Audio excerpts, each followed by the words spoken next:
Hey folks, I can't believe it's been about 3 years since I've read to you. I've missed it. Thank you for listening and watching. I don't know if you remember the matches, but we're gonna get started by lighting a candle. I hope you're having a good day or night.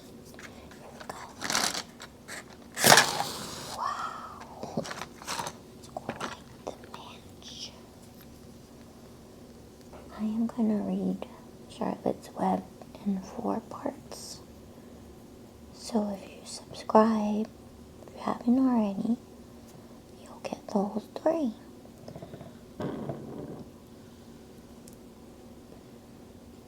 Smoke. Okay, let's get started. Charlotte's Web by E.B. White and Garth Williams.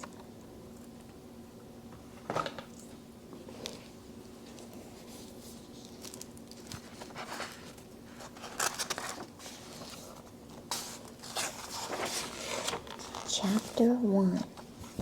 Before breakfast. "Where's Papa going with that axe?" said Fern to her mother as they were setting the table for breakfast.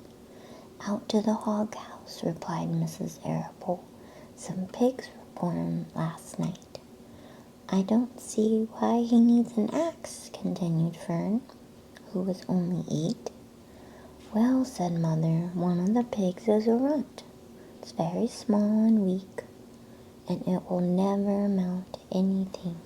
So your father has decided to do away with it." "Do away with it?" shrieked Fern. "You mean kill it? Just because it's smaller than the others?" Mrs. Arable put a pitcher of cream on the table. "Don't yell, Fern," she said. "Your father is right. The pig would probably die anyway." Fern pushed a chair out of the way and ran outdoors.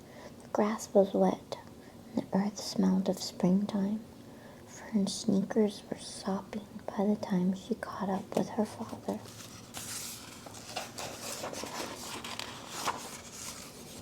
"Please don't kill it," she sobbed.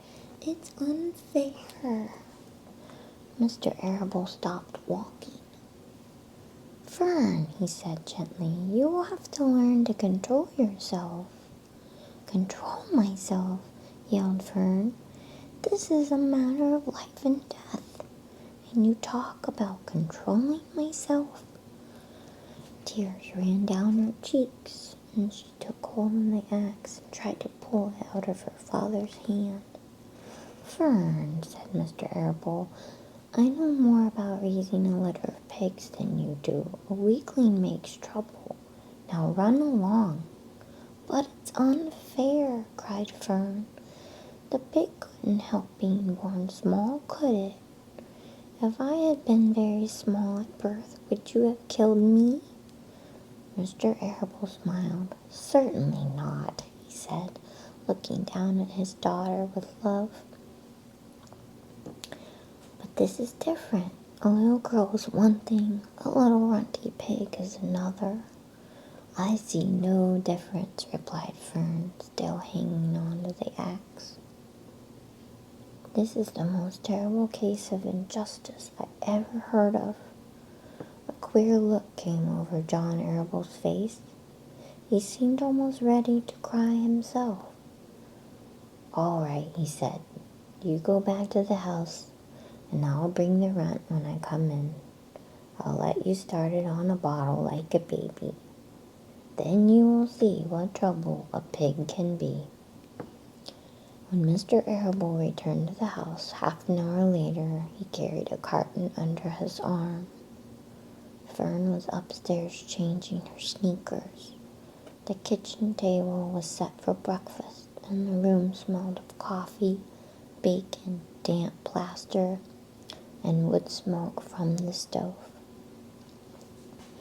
"Put it on her chair," said Mrs. Arable. Mr. Arable set the carton down at Fern's place. Then he walked to the sink and washed his hands and dried them on the roller towel. Fern came slowly down the stairs.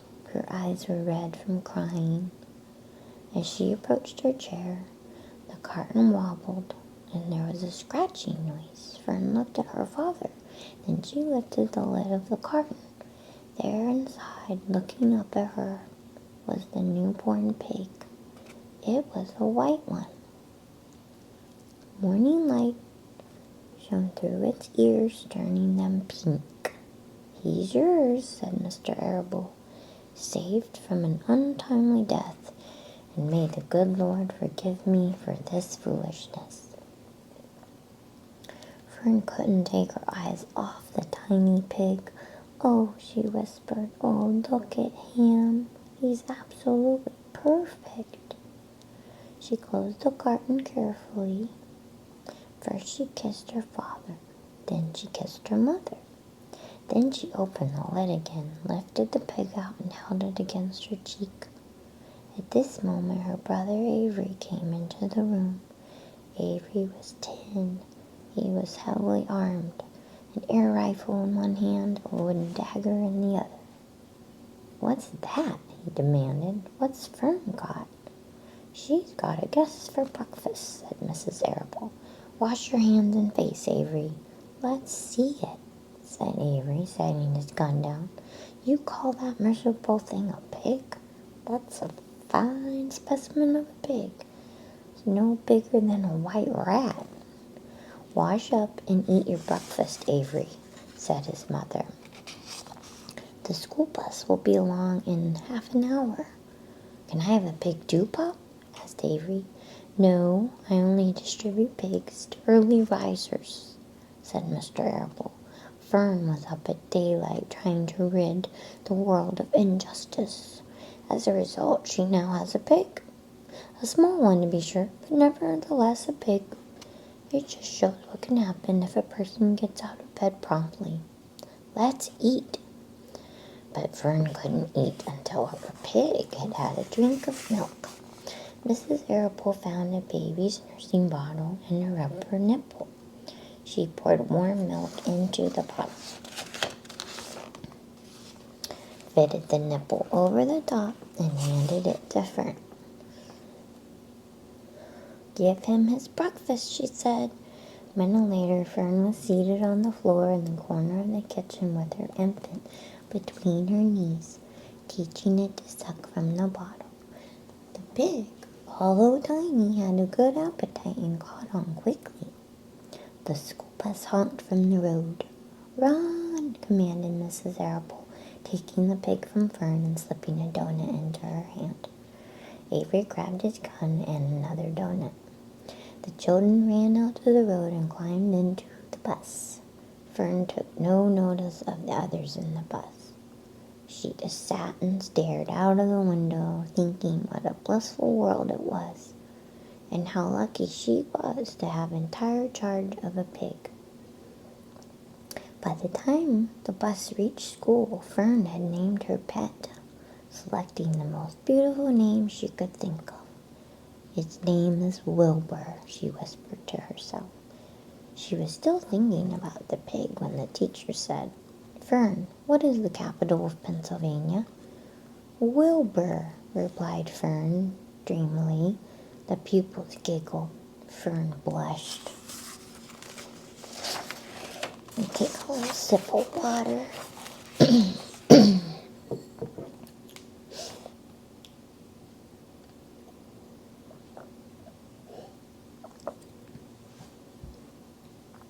Chapter 2, Wilbur.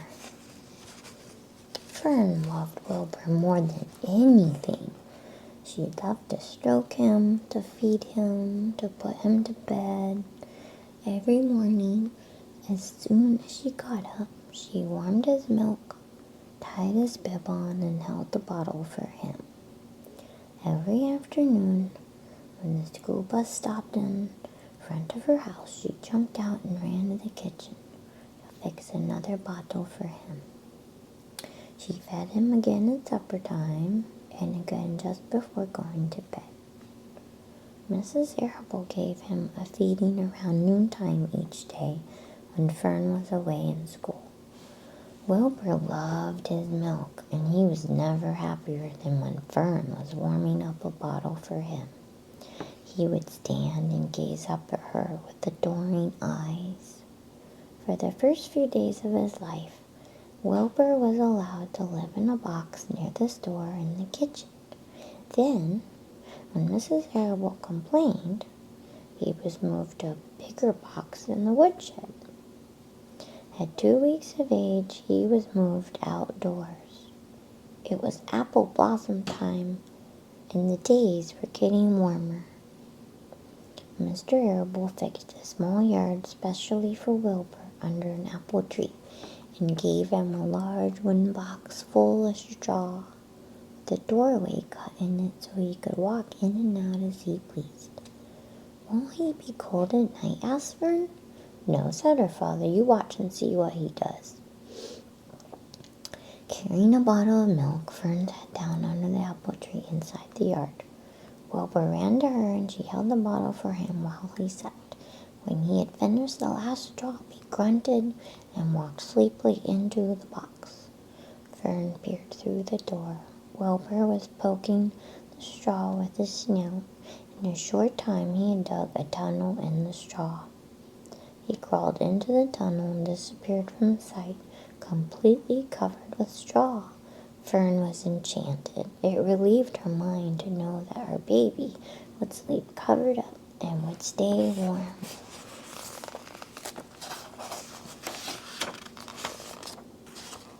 Every morning after breakfast, Wilbur walked out to the road with Fern and waited with her till the bus came. She would wave goodbye to him, and he would stand and watch the bus until it vanished around a turn. While Fern was in school, Wilbur was shut up inside his yard. But as soon as she got home in the afternoon, she would take him out and he would follow her around the place. If she went into the house, Wilbur went too. If she went upstairs, Wilbur would wait at the bottom step until she came down again. If she took her doll for a walk in the doll carriage, Wilbur followed along. Sometimes on these journeys, Wilbur would get tired, and Fern would pick him up and put him in the carriage alongside the doll. He liked this, and if he was very tired, he would close his eyes and go to sleep under the doll's blanket. He looked cute when his eyes were closed, because his lashes were so long.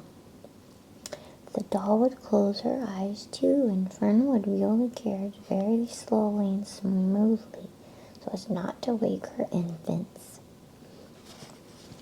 One warm afternoon, Fern and Avery put on bathing suits and went down to the brook for a swim. Wilbur tagged along at Fern's heels. When she waded into the brook, Wilbur waded in with her. He found the water quite cold, too cold for his liking. So while the children swam and played and splashed water at each other, Wilbur amused himself in the mud along the edge of the brook, where it was warm and moist and delightfully sticky and oozy. Every day was a happy day, and every night was peaceful. Wilbur was what farmers call a spring pig, which simply means that he was born in springtime. When he was 5 weeks old, Mr. Arable said he was now big enough to sell and would have to be sold. Fern broke down and wept, for her father was firm about it. Wilbur's appetite had increased. He was beginning to eat scraps of food in addition to milk. Mr. Arable was not willing to provide for him any longer. He had already sold Wilbur's 10 brothers and sisters. "He's got to go, Fern," he said. "You have had your fun raising a baby pig, but Wilbur is not a baby any longer, and he has got to be sold." "Call up the Zuckermans," suggested Mrs. Arable to Fern. "Your Uncle Homer sometimes raises a pig, and if Wilbur goes there to live, you can walk down the road and visit him as often as you like." "How much money should I ask for him?" Fern wanted to know. "Well," said her father, "he's a runt, Tell your Uncle Homer you've got a pig you'll sell for $6 and see what he says." It was soon arranged. Fern phoned and got her Aunt Edith, and her Aunt Edith hollered for Uncle Homer, and Uncle Homer came in from the barn and talked to Fern. When he heard that the price was only $6, he said he would buy the pig. Next day, Wilbur was taken from his home under the apple tree and went to live in a manure pile in the cellar of Zuckerman's barn. Well, some water again. I hope you're enjoying the story. It's been many, many years since I've read this. Okay, chapter 3, Escape. The barn was very large. It was very old. It smelled of hay and it smelled of manure. It smelled of the perspiration of tired horses and the wonderful sweet breath of patient cows. It often had a sort of peaceful smell, as though nothing bad could happen ever again in the world. It smelled of grain, and of harness dressing, and of axle grease, and of rubber boots, and of new rope. And whenever the cat was given a fish head to eat, the barn would smell of fish. But mostly it smelled of hay, for there was always hay in the great loft up overhead. And there was also hay, always hay being pitched down to the cows and the horses and the sheep. The barn was pleasantly warm in the winter when the animals spent most of their time indoors, and it was pleasantly cool in the summer when the big door stood wide open to the breeze. The barn had stalls on the main floor for the work horses, tie-ups on the main floor for the cows, a sheepfold down below for the sheep, a pig pen down below for Wilbur, and it was full of all sorts of things that you find in barns. Ladders, grindstones, pitchforks, monkey wrenches, scythes, lawnmowers, snow shovels, axe handles, milk pails, water buckets, empty grain sacks, and rusty rat traps. It was the kind of barn that swallows like to build their nest in. The kind of barn that children like to play in, and the whole thing was owned by Fern's uncle, Mr. Homer L. Zuckerman. Wilbur's new home was in the lower part of the barn, directly underneath the cows. Mr. Zuckerman knew that a manure pile is a good place to keep a young pig. Pigs need warmth, and it was warm and comfortable down there in the barn cellar on the south side. Fern came almost every day to visit him. She found an old milking stool that had been discarded, and she placed the stool in the sheepfold next to Wilbur's pen. Here she sat quietly during the long afternoons, thinking and listening and watching Wilbur. The sheep soon got to know her and trust her. So did the geese who lived with the sheep. All the animals trusted her. She was so quiet and friendly. Mr. Zuckerman did not allow her to take Wilbur out, and he did not allow her to get into the pig pen. But he told Fern that she could sit on the stool and watch Wilbur as long as she wanted to. It made her happy just to be near the pig. And it made Wilbur happy to know that she was sitting there right outside his pen. But he never had any fun. No walks, no rides, no swims. One afternoon in June, when Wilbur was almost 2 months old, he wandered out into his small yard outside the barn. Fern had not arrived for her usual visit. Wilbur stood in the sun, feeling lonely and bored. There's never anything to do around here, he thought. He walked slowly to his food trough and sniffed to see if anything had been overlooked at lunch. He found a small strip of potato skin and ate His back itched, so he leaned against the fence and rubbed against the boards. When he tired of this, he walked indoors, climbed to the top of the manure pile, and sat down. He didn't feel like going to sleep. He didn't feel like digging. He was tired of standing still, tired of lying down. I'm less than 2 months old and I'm tired of living, he said. He walked out to the yard again. When I'm out here, he said, there's no place to go but in. When I'm indoors, there's no place to go but out in the yard. That's where you're wrong, my friend, said a voice. Wilbur looked through the fence and saw the goose standing there.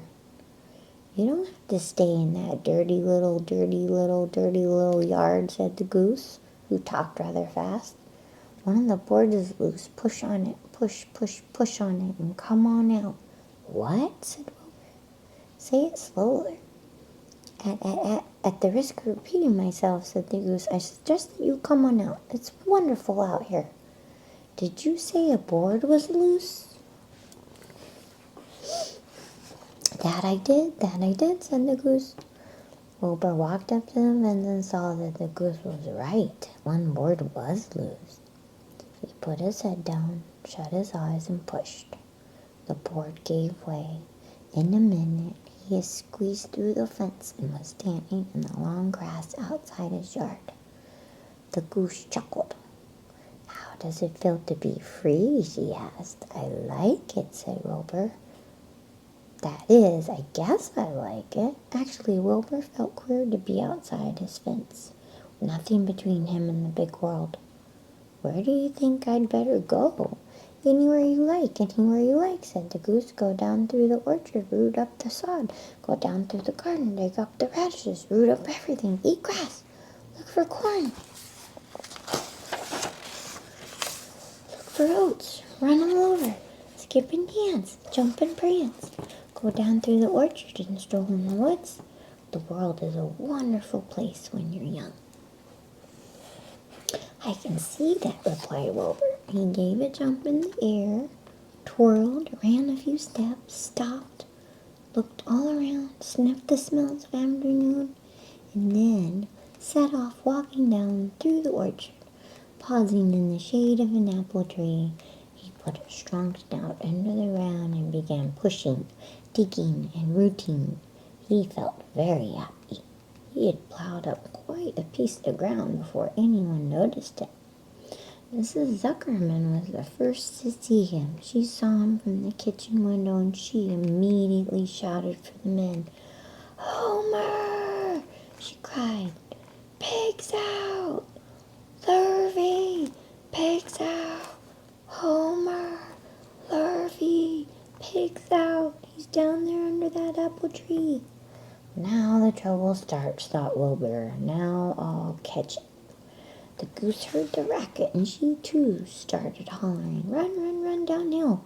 Make for the woods, she shouted to Wilbur. They'll never catch you in the woods.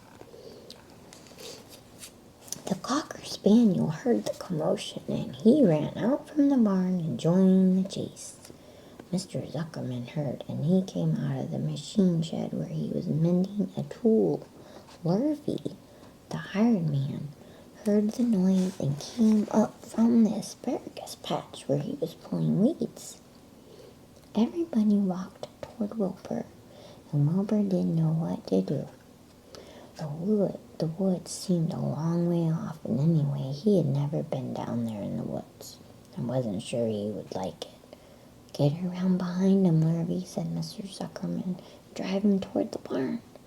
Take it easy. Don't rush him. I'll go and get a bucket of slops. The news of Wilbur's escape spread rapidly among the animals on the place. Whenever any creature broke loose on Zuckerman's farm, the event was of great interest to the others. The goose shouted to the nearest cow that Wilbur was free, and soon all the cows knew. Then one of the cows told one of the sheep, and soon all the sheep knew. The lambs learned about it from their mothers. The horses in their stalls in the barn pricked up their ears when they heard the goose hollering, and soon the horses had caught on to what was happening. Wilbur's out, they said. Every animal stirred and lifted its head and became excited to know that one of his friends had got free and was no longer pinned up or tied fast. Wilbur didn't know what to do or which way to run. It seemed as though everybody was after him. If this is what it's like to be free, he thought, I believe I'd rather be pinned up in my own yard. The Cocker Spaniel was sneaking up on him from one side. Lofi, the hired man, was sneaking up on him from the other side. Mrs. Zuckerman stood ready to head him off if he started for the garden. And now Mr. Zuckerman was coming down toward him, carrying a pail. This is really awful, thought Wilbur. Why doesn't Fern come? He began to cry.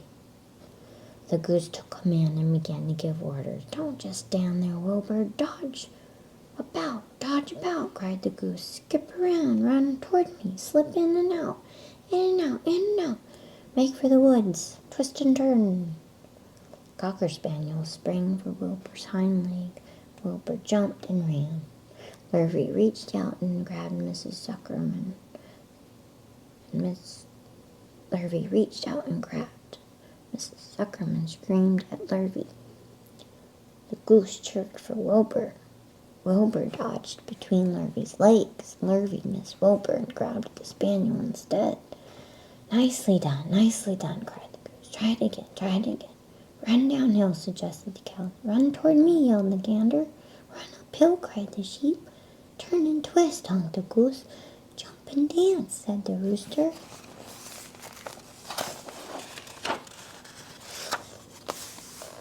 Look out for Lofi, cried the cows. Look out for Zuckerman, yelled the gander. Watch out for the dog, cried the sheep. Listen to me, screamed the goose. Poor Wilbur was dazed and frightened by this hullabaloo. He didn't like being the center of all this fuss. He tried to follow the instructions his friends were giving him, but he couldn't run downhill and uphill at the same time. And he couldn't turn and twist when he was jumping and dancing, and he was crying so hard he could barely see anything that was happening. After all, Wilbur was a very young pig. Not much more than a baby, really. He wished Fern were there to take him in her arms and comfort him. When he looked up and saw Mr. Zuckerman standing quite close to him, holding a pail of warm slops, he felt relieved. He lifted his nose and sniffed. The smell was delicious. Warm milk, potato skins, wheat middlings, Kellogg's cornflakes, and a popover left from the Zuckerman's breakfast. Come, pig, said Mr. Zuckerman, tapping the pail. Come, pig. Wilbur took a step toward the pail. No, said the goose. It's the only pail trick. It's the old pail trick, Wilbur. Don't fall for it. He's trying to lure you back into captivity. He's appealing to your stomach. Wilbur didn't care. The food smelled appetizing. He took another step toward the pail. Pig, said Mr. Zuckerman in a kind voice, and began walking slowly toward the barnyard, looking all about him innocently, as if he didn't know that a little white pig was following along behind him. You'll be sorry, called the goose. Wilbur didn't care. He kept walking toward the pail of slops. You'll miss your freedom, honked the goose. Now her freedom is worth a barrel of slops. Wilbur didn't care. When Mr. Zuckerman reached the pig pen, he climbed over the fence and poured the slops into the trough. Then he pulled the loose board away from the fence so that there was a wide hole for Wilbur to walk through. Reconsider, cried the goose. Wilbur paid no attention. He stepped through the fence into his yard. He walked to the trough and took a long drink of slops, sucking in the milk hungrily and chewing the popover. It was good to be home again. While Wilbur ate, Lofi fetched a hammer and some 8-penny nails and nailed the board in place. Then he and Mr. Zuckerman leaned lazily on the fence, and Mr. Zuckerman scratched Wilbur's back with the stick. "He's quite a pig," said Lofi. "Yes, he'll make a good pig," said Mr. Zuckerman. Wilbur heard the words of praise. He felt the warm milk inside his stomach. He felt the pleasant rubbing of the stick along his itchy back. He felt peaceful and happy and sleepy.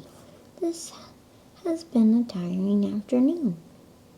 It was still only about 4 o'clock, but Wilbur was ready for bed. "I'm really too young to go out into the world alone," he thought as he lay down.